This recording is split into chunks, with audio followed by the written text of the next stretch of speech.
మత్తయి సువార్త 1వ అధ్యాయము 21వ వాక్యంలో ఒక మాట. ఆమె ఒక కుమారుని కన్ను తన ప్రజలను వారి పాపముల నుండి ఆయనే రక్షించును కనుక నేను రక్షించేవాడు ఎవరు? క్రీస్తు. ఏ రక్షణ? ఒక యాక్సిడెంట్ అయితే తప్పిస్తున్నాడేమో. తప్పించాడు అంటే కారణం ఏంటో తెలుసా? ఇంతవరకు నీ ఇష్టానుసారంగా బ్రతికావు. నేను ఉన్నానని భ్రమలో బ్రతుకుతున్నావు. నేను ఉన్నానో లేదో నిక్కచ్చైన జీవితం జీవించడానికి, నిక్కచ్చైన బ్రతుకు బ్రతకడానికి పాపాన్ని విడిచాను, పాప జీవితాన్ని మరిచాను, ఇక్కడి నుంచి పరిశుద్ధంగానే జీవిస్తానని చెప్పి నన్ను నమ్ముకున్నావు, నన్ను ఎరిగావు.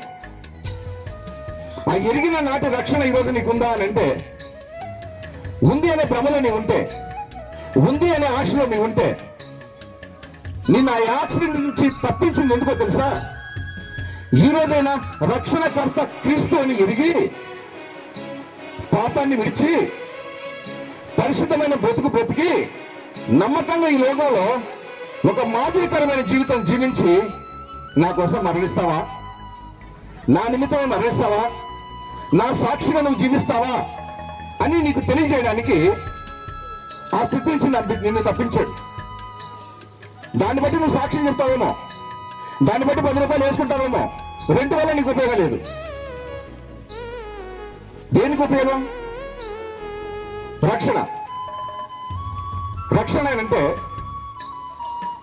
ప్రభుని ఎరిగే క్షణానికి ఏ పాపంలో ఉన్నావో, ఏ శాపంలో ఉన్నావో, ఏ అంధకారంలో ఉన్నావో, ఏ వ్యభిచారంలో ఉన్నావో, ఏ దొంగతనంలో ఉన్నావో, ఏ హేయమైన క్రియల్లో ఉన్నావో, క్రీస్తుని ఎరిగిన క్షణానికి నేను తీర్మానం ఏంటో తెలుసా?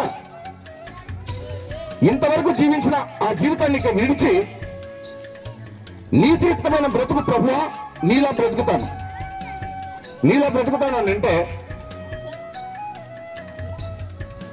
యేసుక్రీస్తు ఎలా బ్రతికాడో 30 సంవత్సరాల పరిశుద్ధ గ్రంథంలో సూచనలుగా కొన్ని రాసున్నాయి. ఇంచుమించు 3.5 సంవత్సరాల సువార్త ఎలా ప్రయాణించాడో రాసుంది. దానికంటే ఒక గట్టి నమ్మకమైన మాటలు నేను చెప్తాను. గ్రంథంలోని మాటలే. నా వల్ల మాదిరికరంగా జీవించమంటే దాని అర్థం ఏంటి? 30 సంవత్సరములు మానవుడనై ఉండి కూడా ఒక మనిషి వల్లే కన్నీరు కార్చాను, ఒక మనిషి వల్లే ఆకలి కొన్నాను, ఒక మనిషి వల్లే చీముంది, రక్తం ఉంది, శరీరం ఉంది. సమస్తము ఒక మనిషిలో కలిగే సమస్తము నాలో కూడా ఉన్నాయి. కానీ పాపాన్ని, శాపాన్ని, హేయమైన క్రియలు ఈ లోకంలో ఉన్న వాటిని విడిచి బ్రతికే పరిశుద్ధమైన జీవితం 30 సంవత్సరాలు నేను మాదిరిగా బ్రతికాను.